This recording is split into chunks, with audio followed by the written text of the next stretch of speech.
Hi guys. So in this lesson, I wanted to discuss with you the idea of relative atomic mass and compare that to relative isotopic mass. Now, relative atomic mass is supposed to actually be the average mass of atoms taking into account the mass of all naturally occurring isotopes that exist.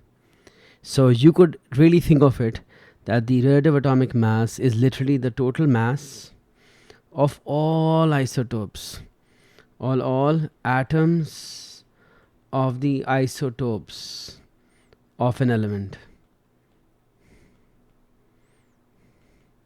over the total number of elements, total number of atoms, sorry, not elements, total number of atoms of all the elements, of all the isotopes of the element. For example, like the example I gave earlier, and I'm going to repeat that example, is for every 100 chlorine atoms, basically, and the idea is that for every 100 atoms of chlorine, 75 atoms are chlorine 35 and 25 atoms are chlorine 37. Also known as the abundance for chlorine 35 is 25%, is 75%, while this is 25%. And so if you were to do this by individual adding up, you'll add 75 of 35 and 25 of 37. So the AR for that would come out to be 75 of 35 and 25 of 37 over total 100. And this average will give you 35.5, which is what we know the AR of chlorine is. And chlorine isn't the only one whose AR is like this. Now, if you want to be more specific, and I'll bring that back, so the idea is that the chlorine 35 isotope has the relative isotopic mass of 35. Chlorine 37 isotope has the isotopic mass of 37. But the AR of chlorine is not 35 or 37. It's not the mass numbers 35 or 37. It is the average of these masses, that is 35.5. And it's more like what we call weighted average, where you take consideration the abundance of the two isotopes. Like for example, the terms might be confusing to you, so let's keep it as very, very simple. Let's say I tell you that copper actually has two isotopes. One of them is copper 63 and the other one is copper 65. And if I already ask you to find the AR of copper, it isn't just 63 plus 65 over 2. You have to be told how much of each exists. So in the world, there is 69% copper 63 and only 31% of copper 65. Meaning of all the copper we know, 69% of the atoms are copper 63 and 31% of the atoms are copper 65. And so the AR for this would come out to be 69 times 63 and 31 times 65 over the total percentage. Now this comes out to exactly 63.62. Or you could say approximately to three significant figures, the AR of copper is 63.6. Now I'm going to solve another example. The idea is simply this, that you can have isotopes and you find their average mass by adding all the masses of the isotopes. Another example is magnesium. Now magnesium in fact has three isotopes. One is magnesium 24, one is magnesium 25, and one is magnesium 26. And we are told that the samples in the world for magnesium, 79% of all the atoms of magnesium are magnesium 24, 10% of all the atoms of magnesium are magnesium 25, and 11% of all the atoms of magnesium are magnesium 26. And we are to find the AR of magnesium correct to one decimal place. The way to do that would be to take 24, that would be 79%, 25 is 10%, and 26 is 11%. Or you could say 79 of 24, 10 of 25, and 11 of 26. It'll be whatever order you want to write the multiplication. Then this divided by the total percentage, which is 79 plus 10 plus 11, which actually will be 100%. These three. This would equal to the AR. And the answer here, so you multiply this with this, add this with this, this with this. You add them all up, divided by 100, you get 24.32. But to one decimal place, that would be 24.3.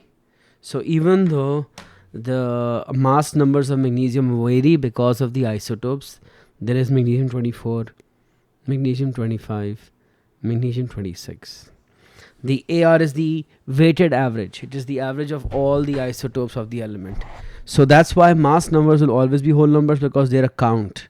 Like for example, the difference is that this is an isotope and its atom will have 12 protons and 12 neutrons. This will have a nucleus which has 12 protons and 13 neutrons. This is another isotope of magnesium with 12 protons and 14 neutrons. And if I had a bag of 100 atoms of magnesium, 79 of them would be this atom, 10 would be this atom, and 11 would have been this atom. But the average mass of all magnesium atoms, the average mass of magnesium would have been this. But this is not the mass of any one isotope, this is just the average mass. Hence the term AR, relative atomic mass, which is the average mass. So what I'm going to do is I'm going to ask you guys to solve this. I'm going to give you a sample question, and I would like you guys to pause the video and solve the next two things I'm going to give you. For example, I'm telling you that bromine has two isotopes, bromine 79 and bromine 81. And what we found is that in the world, the average sample of the world, let's say there are 53% bromine 79 atoms, while only 47% bromine 18 atoms. And I'd like you to find the AR.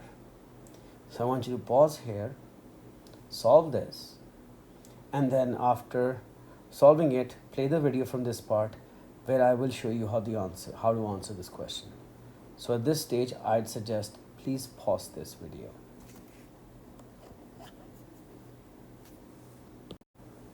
Okay, now that you solved it, to find the AR for this, I will solve this. So how do you find the AR for bromine here? Well, 79 is 53% and 81 is 47%, and the total abundance is 53 plus 47. We solve this for the AR of bromine. This comes out to 79.94. Alright, great. Now I'm going to scroll down and give you another example. This time an element with 3 isotopes. I want you to do the same thing. Solve it, pause it, solve it, and then compare the answer. So what do I have is, I have the isotopes, the isotope, and what we call the percentage abundance, which is the ratio I'm giving how much something exists. So for example, I have 3 isotopes of silicon. Isotope with a mass of 28, with a mass of 29, with a mass of 30. The abundance for 28 is 92.2%. The abundance for 29 is 4.7%.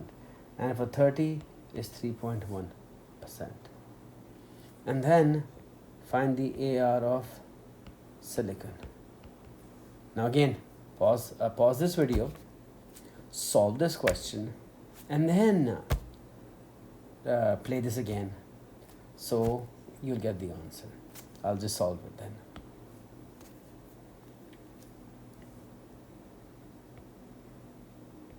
Okay, so I'm solving it now. So the AR for this would be 28 is 92.2%, and 29 is 4.7%, and 30 is only 3.1%.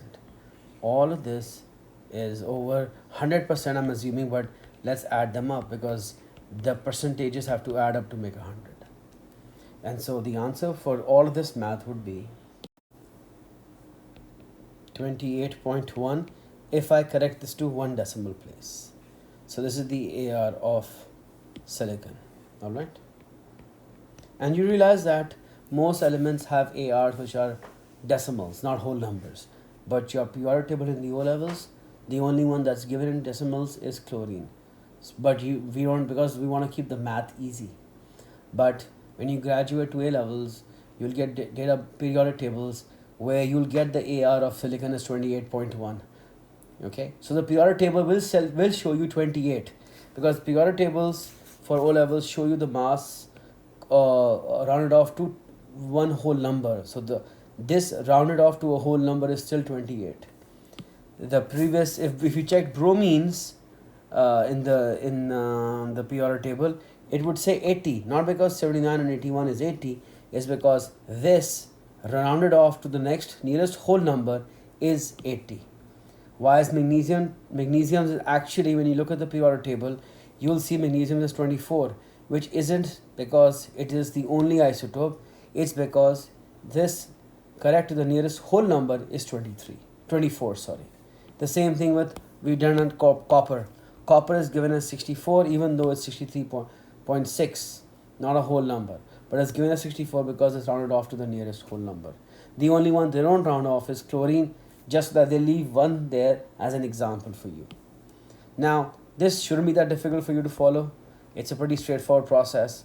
Basically, what they're doing is finding out the average mass of the element of silicon in this case, knowing all the isotopes and all the relative abundances, or how often they're found. All right. And yeah, so this ends this idea first. All right.